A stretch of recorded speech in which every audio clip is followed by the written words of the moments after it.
Joe Hopkins here, and today I'm going to talk to you about buying a guitar online. Back in the day, to get a guitar, you went to a music store, so you got to, you got to play it, see how it plays, feel it, look at it. If there's a problem, you got a pretty good idea before you plunk your money down.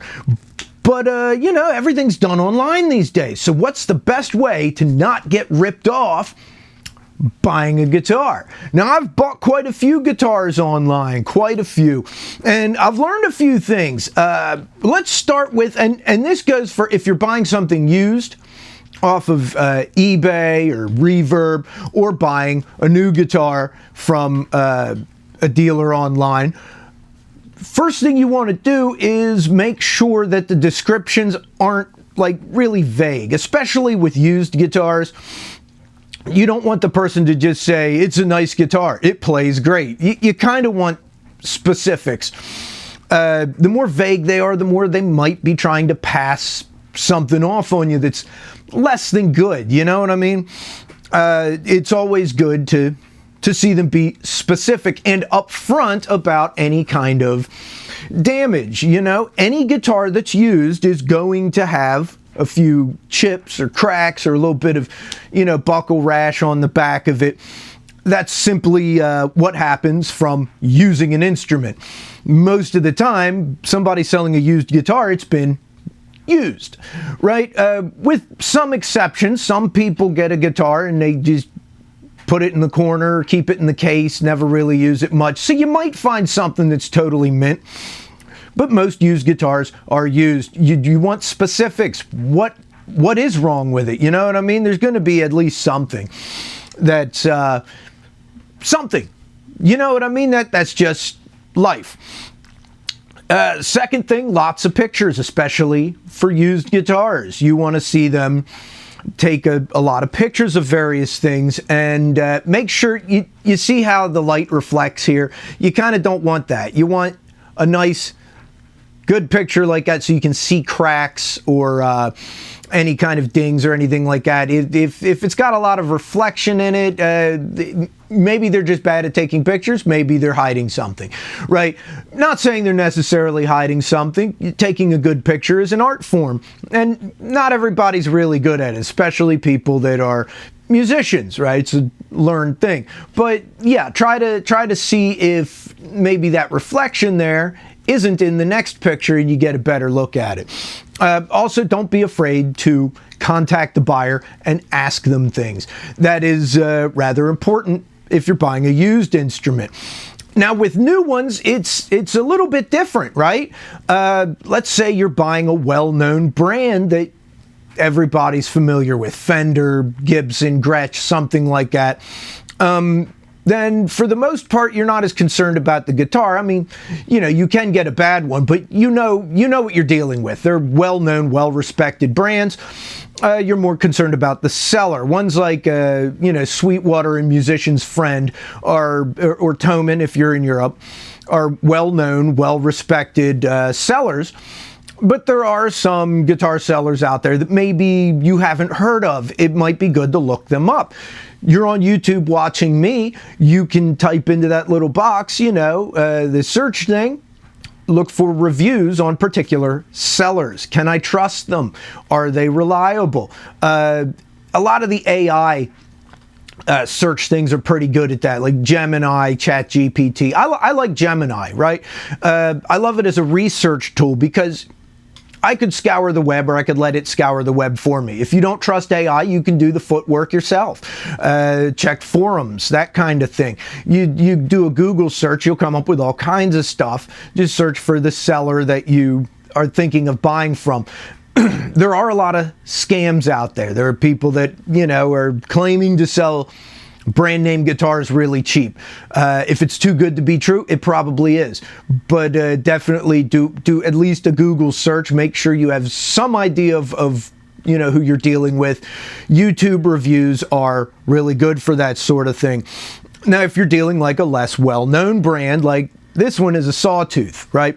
Maybe you haven't heard of Sawtooth guitars. Maybe you're looking at Harley Benton or Firefly or something like that. If you're buying a used one, everything I said about buying a used guitar also applies, and do some reviews on the brand, right? Or search for reviews on the brand, especially on YouTube. There are a lot of us YouTubers that review these guitars to give you an idea of what you're buying before you get to it. I have a whole reviews playlist. You know, there'll be a link at the end for my reviews playlist, and you can go down and look at all the different guitars I've reviewed, just so you know I don't say they're good just to say they're good. If they're good, I say it. If they got problems, I say that too. And I look at guitars like a year, 2 years down the line. I do second look, third look, that kind of thing. Give you an idea how they hold up over time. I'm not just promoting myself. I'm not the only one that does that. There are a lot of good guitar reviewers out there.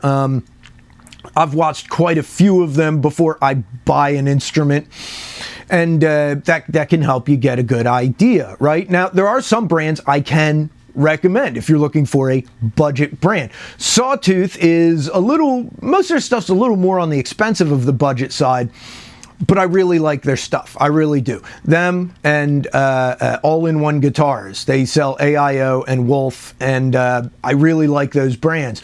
Like I said, mid-range budget, like $500-600 for a decent guitar, and I like their stuff, right? Plus, another thing I like about Sawtooth and All-in-One Guitars is the guitar comes set up. You have to consider that because, you know, you might have to learn to set up a guitar or pay to have somebody do it, right? How is the setup? With a used guitar, it might already be set up, or it might not. With a new guitar, it depends on who you buy it from. Like I said, Sawtooth, they come with a pretty good setup right out of the box. So does All-in-One Guitars. Not everybody does. Sometimes you have to fiddle with it. I've gotten guitars from other brands. Trying to remember the Glary. That's right. I got a Glary Burning Fire up there. I had to do some setup on it, right? The first Firefly guitar I bought, I had to do some setup on it. The second one I bought, I didn't. I think they've gotten better over time. The other thing to look at with a new guitar is look at the specs. You can ask for those with a used guitar too. What's the scale length? What kind of frets does it have on it? That kind of thing. Get an idea of what you're buying. What do you actually want too? You have to know that.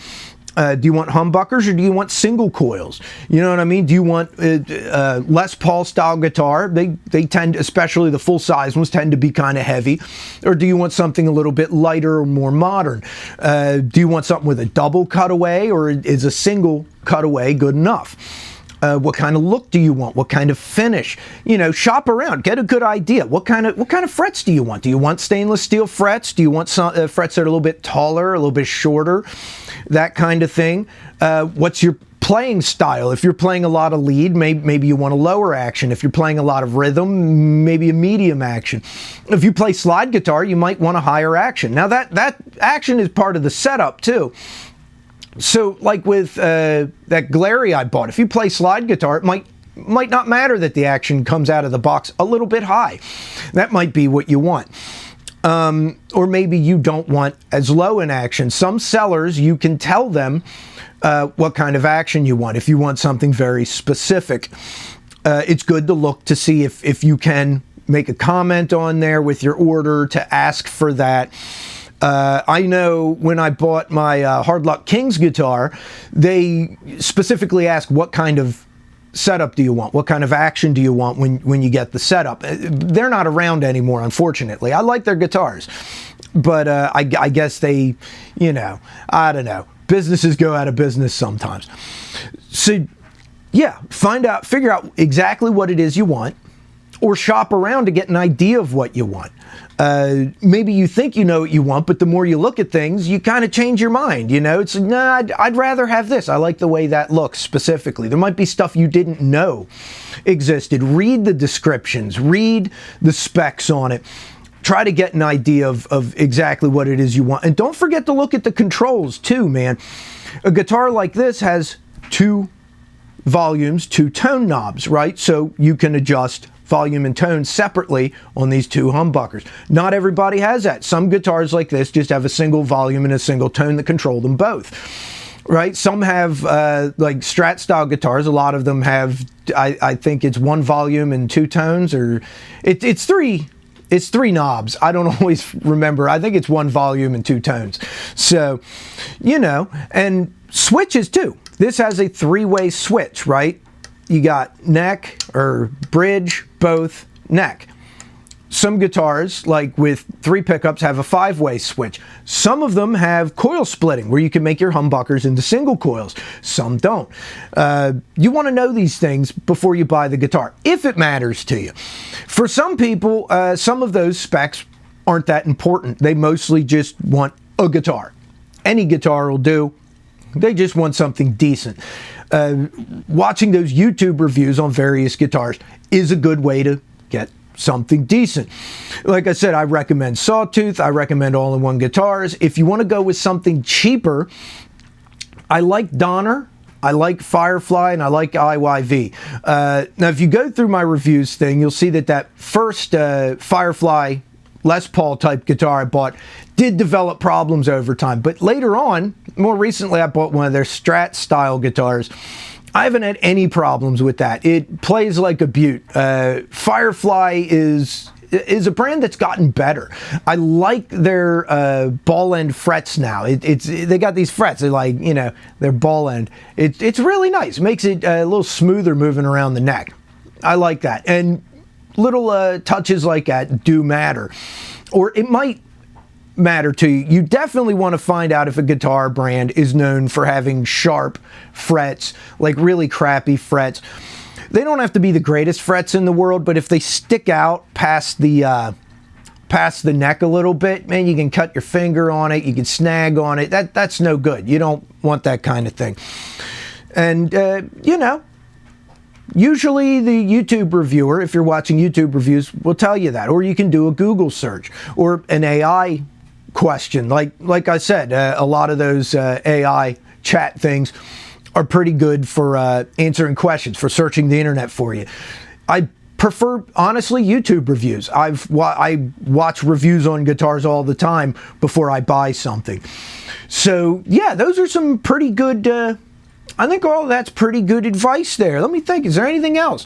Yeah, I think that's about it, other than shop around, right? Every now and then you see something that just catches your eye. Like this guitar caught my eye, the Cali Blue. I love that. I love that finish. Sometimes you just see something, it's like, I really like that. I'm going to take a chance on it. I'd advise if you're buying a budget guitar, it can be kind of nice, because if you're only spending between $200 to $500, it's not as much it'll break. You're not going to break the bank as much as on like a $1,200 guitar. It might be good to look to see if they have a return policy too. A lot of places have a 30-day return policy, which in that case, hold on to your boxes, the box the guitar came in, all the packaging, until you know you like the guitar, until you know you're not going to return it. I usually hold on to the box, all the packaging, I stick it in the shed and leave it there for about a month, because if the guitar just falls apart, a lot of places have a 30-day return policy. And that can be pretty good stuff, right? What else? Amazon. You can look on Amazon. They have a lot of neat stuff. I bought an IYV off of Amazon, and I really, really like it. It did come with a crack in the finish. Not that concerned about it. It was a $200 guitar, plays really good. The crack is in the back, and always keep in mind, minor damage that might have happened during shipping, that kind of thing. As long as it's not super visible, I don't really worry about it that much, just because I play my guitars. If you're going to be playing the thing a lot, you're going to do worse to it, trust me. These were meant to be played. They were meant to be used. But if you get a little bit of damage and it does bother you, check that return policy. You know what I mean? There we go. I think that's about it. Yeah. So here at the end of the video, some playlists come up, right? Check out my reviews playlist. I review all kinds. You can see all the guitars behind me there. I've reviewed all of these. They're all pretty good. Some are better than others, and I'll let you know which ones are better than others. And yeah.